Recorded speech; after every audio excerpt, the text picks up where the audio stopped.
Bolivar Live, Birding on Bolivar with Winnie and Wyatt is brought to you by Beachy Beatnik Boutique, located at 970 Surfside and Highway 87 in Crystal Beach, Texas. Hey everybody, I'm David with Bolivar Live and welcome to the fabulous, gorgeous Rookery. This is our last show in our 10-week series we've been doing with the Houston Audubon. And first I want to start off by saying thank you to Winnie Burkett and Wyatt. I'm not going to try and pronounce your last name. No worries.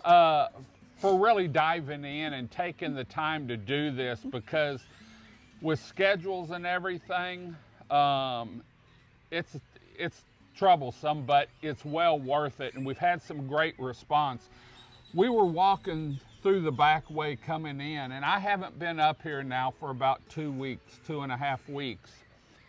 And it's completely changed in 2.5 to 3 weeks. And I'm going to show you a video of when I first came out here in February of the trees behind us, and now you can see what they're like. But let's talk about, we're right in the peak now. It's April 28th. It's the peak. What's everyone seeing? Because I've seen chick eggs laid, chicks hatched. They're gone, or they've grown now, but we're on another group of chicks. Let's talk a little bit about where we were, where we are, and when it'll all end with chicks. Okay, so to start, a lot of the birds, kind of like I mentioned before, the great egrets and the cormorants get started pretty early because they're big, so they need to sit on the edges of out of the edges of the vegetation. Over time, as the season progresses, the smaller species kind of fit in all the little nooks and crannies. We also have some migratory species like cattle egret and tricolored heron that move further distances between the summer and the winter, and so they're just now getting back. And so right now we're starting to see the upswing of the tricolored herons nesting. The cattle egrets are starting to nest now, and so you have this sort of continual turnover starting from February through April.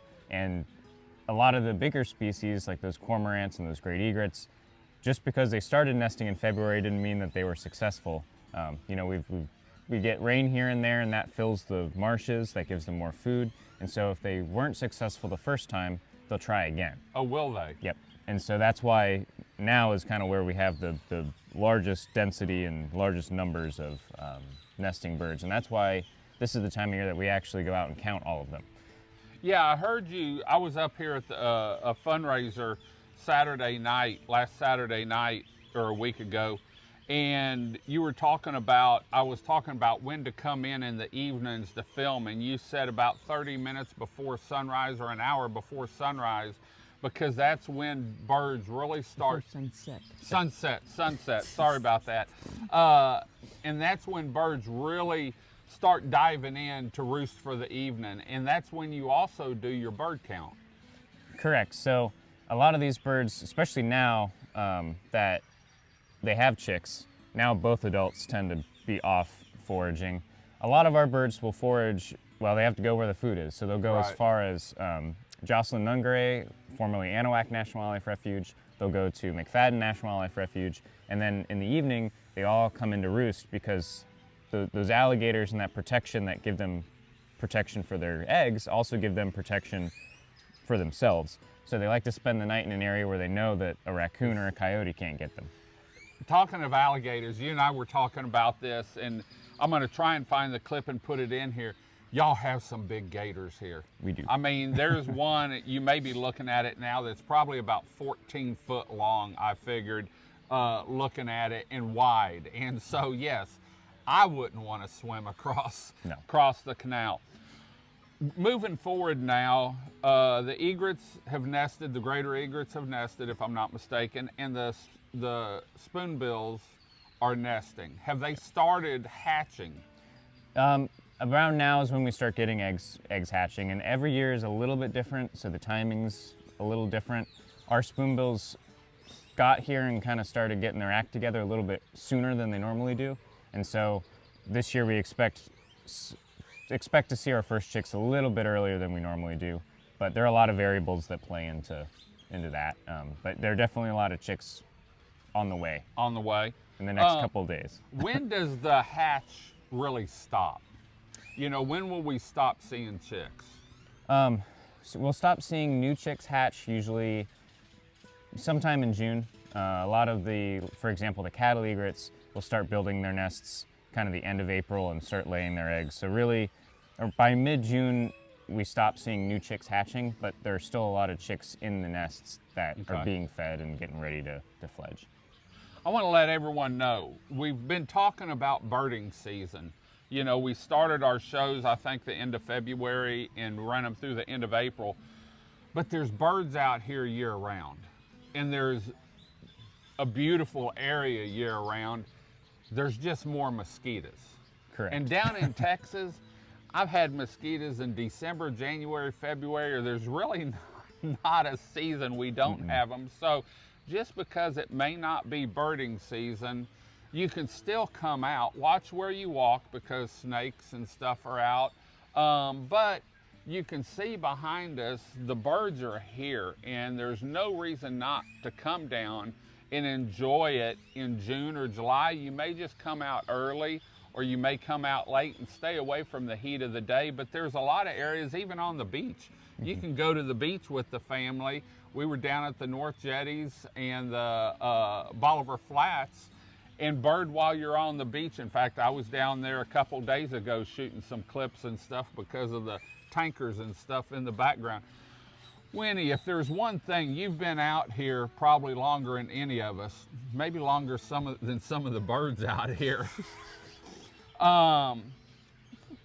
If there's one thing you wanted to let people know about the rookery and birding out here, what would it be?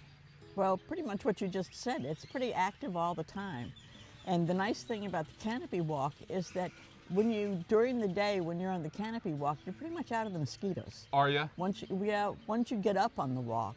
In the evening, the mosquitoes rise. And so if you're going to be here at sunset, it's good to have mosquito repellent on. Okay. But of course, in Texas, when you get off the beach, it doesn't hurt to have mosquito repellent on anytime. I was going to say, anytime. Well, I know for the last 10 weeks, I've learned a lot about birding, and I've spent a lot of time out here.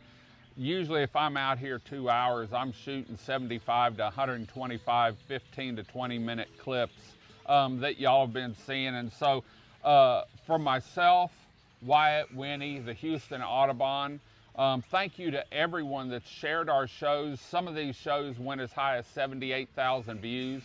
I know that some people have come down here to see the rookery that typically wouldn't have come down here, and that's what it's all about. And I'm happy to say, I don't know which one I'm going to rope into it for next year, but we've already started thinking about next year's birding on Bolivar, starting at the end of February 2026, and sort of carry the same program and schedule we had this year.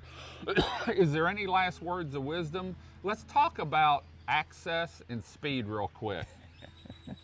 Sure. Go ahead and tell them what some of the rules are out here. So our sanctuaries are open from sunrise to sunset, and when you're driving in on Smith Oaks, the speed limit's 10 miles per hour. And that's going fast on that road. That's both for your safety and the safety of others. It is a dirt road, so we do get potholes, and it's, we don't want anyone breaking their cars. Yeah, please stay on the trails. We don't allow feeding of any of the wildlife. They can find food on their own, including the alligators. And no laser pointers, no bird calls from your phone. But other than that, just an iPhone with a zoom and a good time. And spend some time out here. Like I said, it's open year round. Birding season when the chicks are here is this time of year, but you can come out here in June, July, August, September, October. In fact, we're going to be doing, Wyatt doesn't know this yet, we're going to be doing some other shows out here throughout the year just to show you the different phases of it and what there is out here to do. So, well, thank you guys for taking the time over the last 10 weeks, and we'll be back the end of February 2026 with another Birding on Bolivar with Winnie and Wyatt or Wyatt and David or Winnie and David. We don't know who, but we're going to be here. So for more information on the area, not here only here, but also in Houston, make sure you check out the Audubon's website at houstonaudubon.org. It's right here on the bottom of the screen. And until next time, y'all have a great day, great week. Come see us. Come explore the Rookery and the birding on Bolivar. God bless, and bye-bye. Looking for the perfect blend of seaside charm and unique style? Nestled right here in the heart of Crystal Beach, Texas is Beachy Beatnik Boutique, located at 970 Surfside and Highway 87. Beachy Beatnik Boutique is your coastal fashion haven and jewelry lovers' paradise. Special thank you to Beachy Beatnik Boutique for sponsoring our Spring 2025 Bolivar Live Birding on Bolivar. Video equipment is sponsored by Crystal Beach Decor and More, located at 1959 Highway 87 in Crystal Beach, Texas, and Beachy Beatnik Boutique and Jewelry, located at 970 Surfside and Highway 87 in Crystal Beach, Texas. Thank you to these two businesses for being our 2025 video equipment sponsor for Bolivar Live.